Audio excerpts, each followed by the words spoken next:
This is Dwayne at realfixesrealfast.com. Today we're going to tell you about a lock cylinder that won't turn. Now we got a 97 Chevy Tahoe, and the complaint is that the ignition lock cylinder, the key is stuck and it won't rotate. So you can't get it unlocked, you can't turn it on or off, you can't turn the steering wheel, you're basically just stuck in your tracks.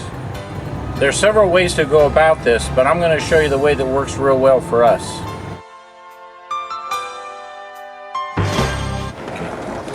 So again, if you have the symptoms on a late model GM steering column or an early 2000s and your key just won't turn no matter what you do. Sometimes we sit here and we shake it and we shift it and try and change the tilt.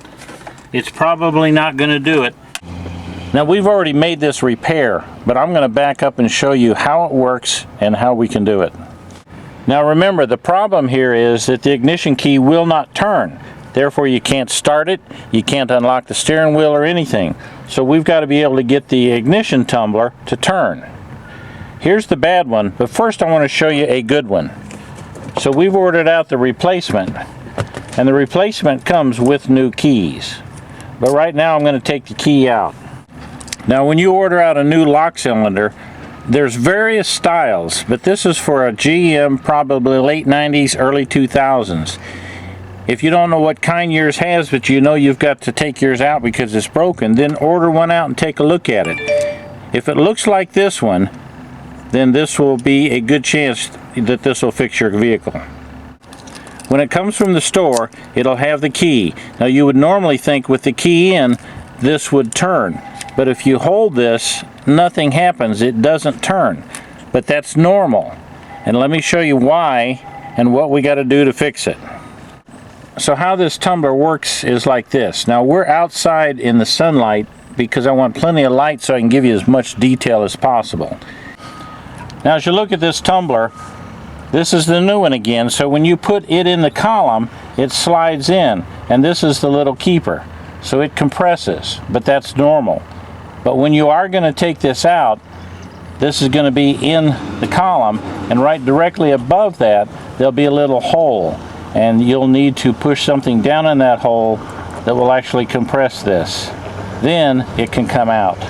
So that's, yeah, it needs to be pretty small too. But first let's see how it works.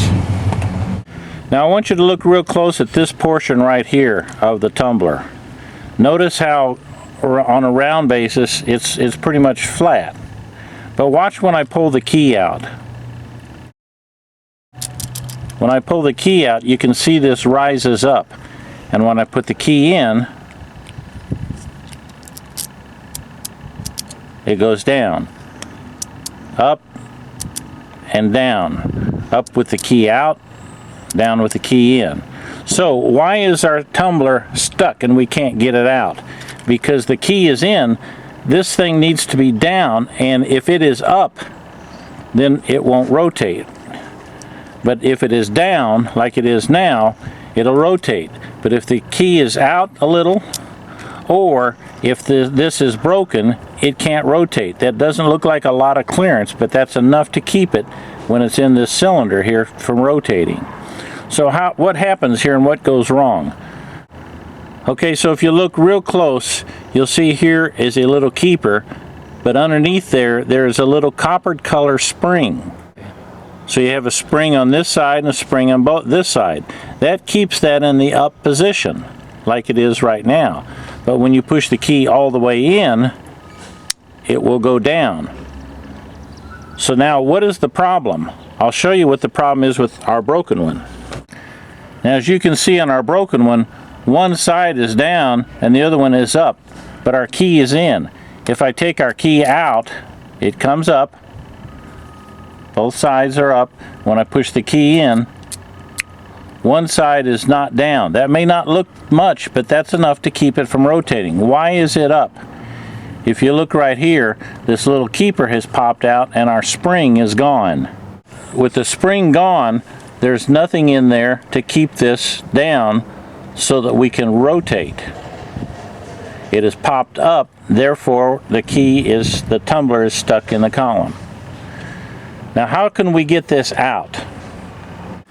Now like I said, we've already done this repair, and this is the new tumbler in there, and you can see that the key goes in and out, it rotates, the car starts, and that's how it's supposed to be. Now what you'll find when you have the problem is you can't rotate the key. You can't shift it, you can't turn the steering wheel, everything, because you can't rotate the key. So that's our objective. We got to get this out so that we can free it up. How do we get this out? I'll tell you how I like to do it. Now remember, the reason this thing's not rotating is because this pin is up here and we've got to get it to go down. So what we're going to do is try and create a little vibration in there to make that fall down. The spring is falling out so that you can see we can get it to go down, but we need a little movement. Now this is under tension. First we got to relieve the tension. Now if you look at the steering wheel, when it's turned to the right, it's just firm. You can't go right anymore. But if you turn to the left, there's a little movement. But you go to the right and there's no movement. So what we want to do is keep this into the left, because that takes the tension off of that tumbler. If you're working with somebody, they can simply hold it for you. But if you're doing it by yourself, like a lot of times I do, I just wrap a bungee cord around here, and then I pull it over here. I reach somewhere way down underneath the dashboard and hook it on so it's going to stay in that released position. Now remember, the tumbler, the bad one, we got to get out, and because it's bad we're going to throw it away. So it doesn't matter if we scar it up a little bit, which we will. Just don't do it. I'm not going to actually scar the new one up. Here's what you need. Just a simple air chisel. Except we don't want it to go real strong. When you hook your air chisel up normally and you press the trigger, you can cut metal with that, but that is way too strong for what we need. So turn your air chisel down to where it's much less. You can see you can cut. All I want it to have is a little bit of vibration to it. Now what you want to do with this air chisel is just put it right side along the key.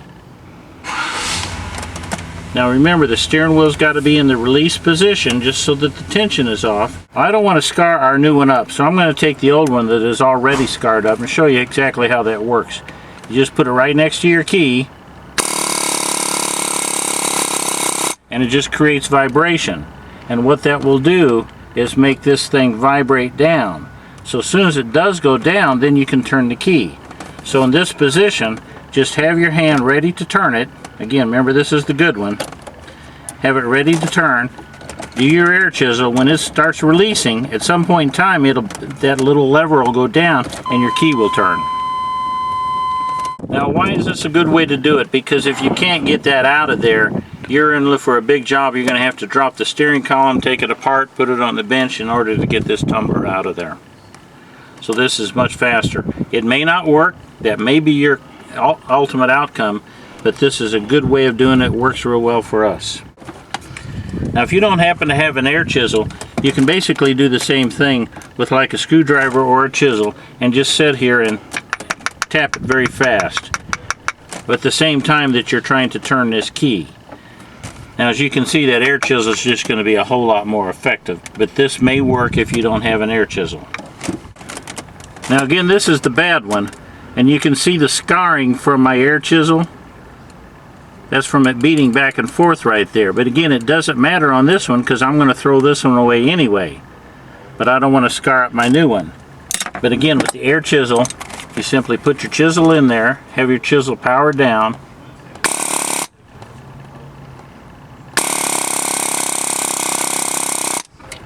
You can see the vibration in there. Well, that vibration is being transferred into the whole thing, and that's why it works. It pops that out. Now, why do we have to rotate this in the first place? Well, aside from the fact that that's how you would start it, and that's how you release the steering wheel from being locked, that's also that you've got to rotate it to get it out. So when you're in here, remember we have to find a little hole that pushes down on this tab. That tab will not line up with that hole. It's just going to pass it until we rotate this into the start position. So you want to have your battery disconnected, because once you vibrate this thing and get it to actually rotate, you want to go to the start position, but you don't want it to start. and then your hole will line up and you can actually push this tab down and then it'll pull out. You'll have to take the lower cover off. There's 2 screws that come up from the bottom and they're inverted, or the reverse Torx head. Then once that comes off, there's 2 screws that come up from the bottom that hold the top on, and those are external Torxes where the threads are exposed. So 2 inverted Torxes hold the bottom on, it'll come off, and 2 Torx hold the top on. When you get those out, the top will come off. When that's the case, then you can look in there. You'll see the top of the cylinder that this in. You'll find a little hole right in there. You'll just see a little hole. Put this in here, go to the start position, push down on that, and it should pull right out. Now if you're not at a shop but you want to avoid a tow bill, and you can do this to get the tumbler to rotate, when it rotates your vehicle will probably start, the steering wheel will unlock, you can shift it and drive. Just don't turn it to the off position again until you get your vehicle where you want it to be, so that they can actually remove the tumbler. Now keep in mind, this is late 90s GM, early 2000s. You may have earlier or later or a different brand of car. Most ignitions have some type of deal about this where the key has to be released. You have to push a hole or push a tab or something to get the tumbler out. So review your service manual and it'll probably give you the details on your specific vehicle. I hope this has helped some of you avoid a frustrating situation.